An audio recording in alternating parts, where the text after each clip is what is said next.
Hello and welcome to the Secretariat. Well, we are back with another episode of Global Capsule. We'll give you a gist of what happened and what grabbed world headlines this week.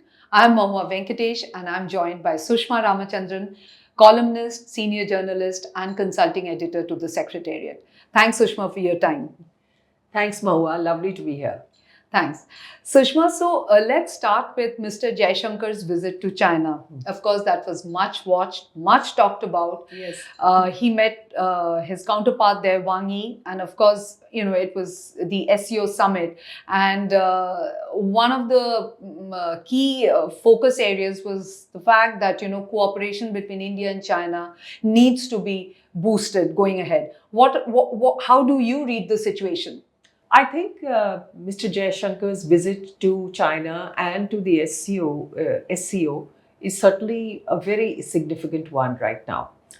First of all, Mr. Jaishankar has gone after several years to China. That's number one.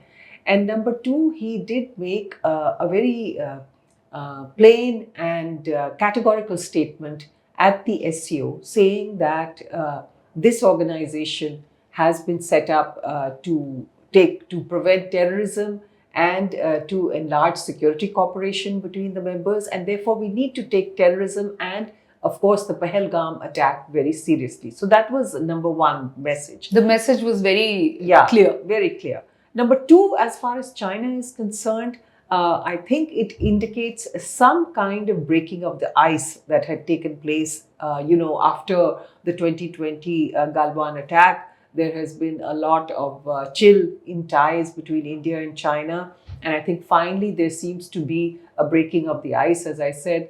And here, Mr. Jaishankar was able to meet his counterpart, Wang Yi.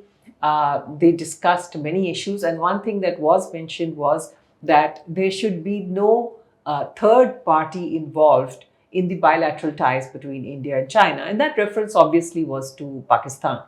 Lastly, of course, what is important between India and China are economic ties. We have very strong economic ties with India. As you're aware, we have a large number of Chinese companies investing here. And we also are importing very critical elements from China. That includes rare earth elements. And China is now restricting exports of these very important elements which are needed for our electric vehicle industry and for EV industries all over the world.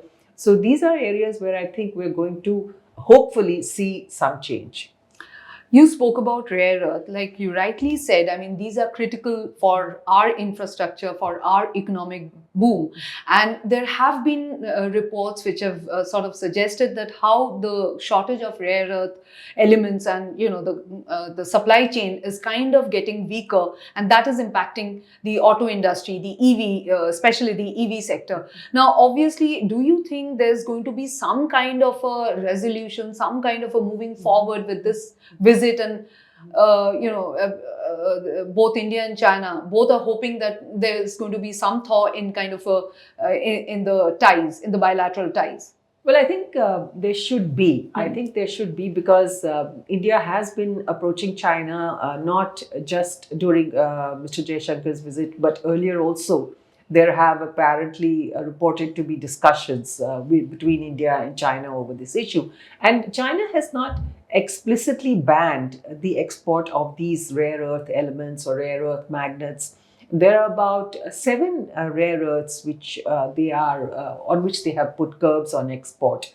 But what they have done is that they have imposed some bureaucratic approvals which are required before getting the import, which makes the import or the acquiring of these elements rather slow. So it is the delay that one has to, try and get rid of so that our manufacturers here are able to get these rare earth elements in time. Now, they're used not just in electric vehicles, they're used in a wide range of consumer goods also.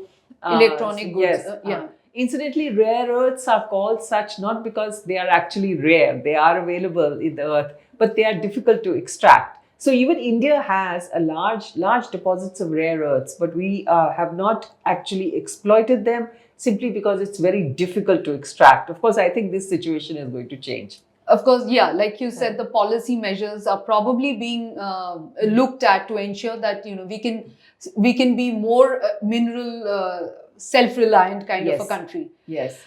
Sushma, moving on from the China episode to a little on the tariff front. Now that is going to impact India as well because, for example, Trump has said that, Russia is going to be slapped with 100% tariff on any kind of, exports that Russia sells. So now what kind of impact do you think India is going to have? Because India has been sourcing a large quantity of its crude oil requirements from Russia. Now, how is that going to impact Indian economy, Indian companies?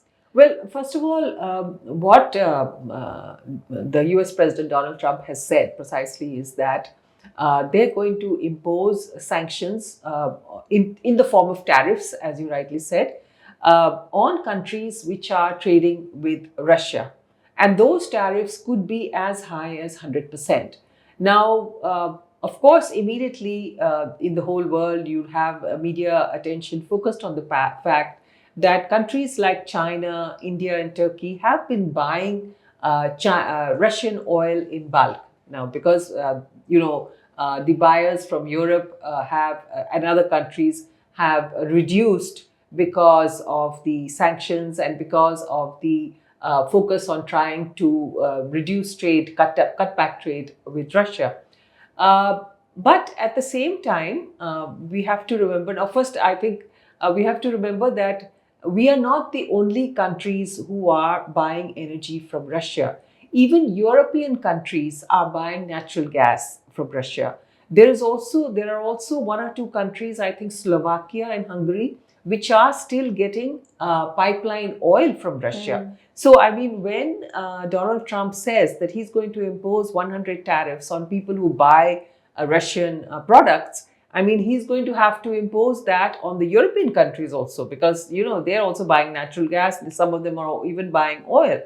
As far as India is concerned, perhaps if we do abide by these sanctions, if you say that, we are not allowed to buy from Russia, then I think, first of all, there's no problem of availability in the world.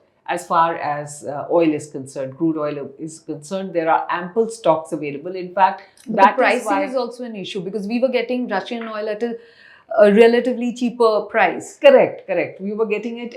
In fact, again, one of the, there were no sanctions on actually buying oil from Russia, but the directive was that you should buy within a cap of $60. Now, that certainly suits us because we get, we're buying Russian oil at $60 per barrel or less. So that's wonderful. But the fact is, as I said, there's ample availability of oil in the world. Currently, the world prices of the benchmark Brent crude are about $66, $67 per barrel, which is fairly low. But if you remove this, so therefore, India's energy security will not be affected.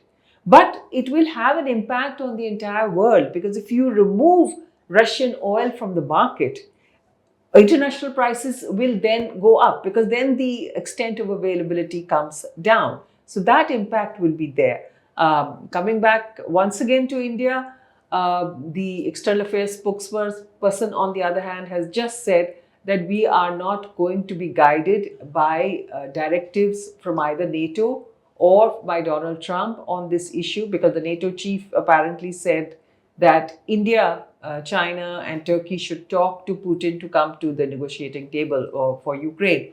And they said, we're not going to be guided by that, but we will be guided by our energy needs and we will prioritize those. So we have to see what happens. US and Indonesia have sort of inked a kind of a trade agreement now at 19% tariff. Now, do you think that's going to really impact Indian exports? Because quite a few things that Indonesia is, exporting to the US, India is also into those products. Now, do you think that is going to impact Indian exports or Indian trade with the US, or you think it's not really going to have any major impact on us?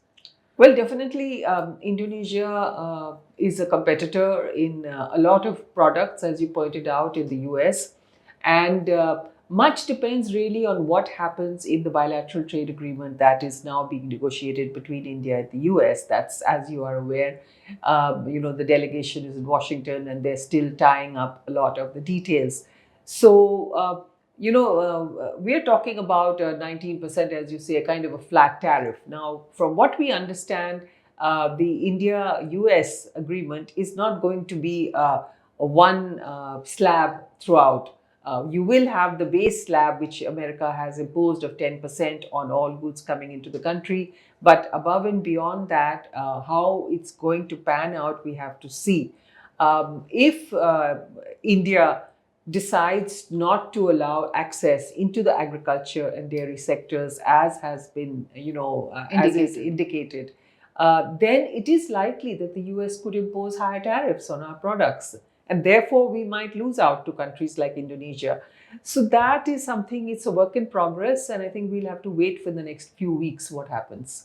Sushma, secondary sanctions, this is being talked about. Can you throw a little more light on exactly what secondary sanctions would mean and how they impact? So there are primary sanctions, like the West is advising people, Western countries are advising people not to do trade with, let's say, any country, whether it's Russia or any other country. That's a primary sanction where countries are told that you should not trade. Now, for instance, let's take apartheid. The whole world decided to carry out economic sanctions against South Africa because of their apartheid regime. But when you undertake secondary sanctions, those are, as Donald Trump has said, that if anybody trades with Russia, we will impose sanctions on those countries, not Russia itself, but on those countries which are trading with Russia.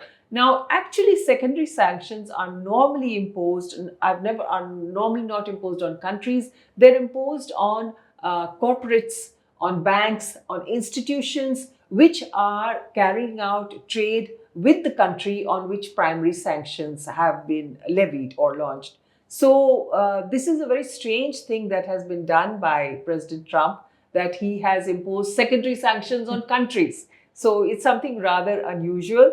And at the same time, we have to see how it pans out. He's given a 50-day grace period. So let's see what happens. With that, we come to the close of this episode. See you soon next week. Thank you.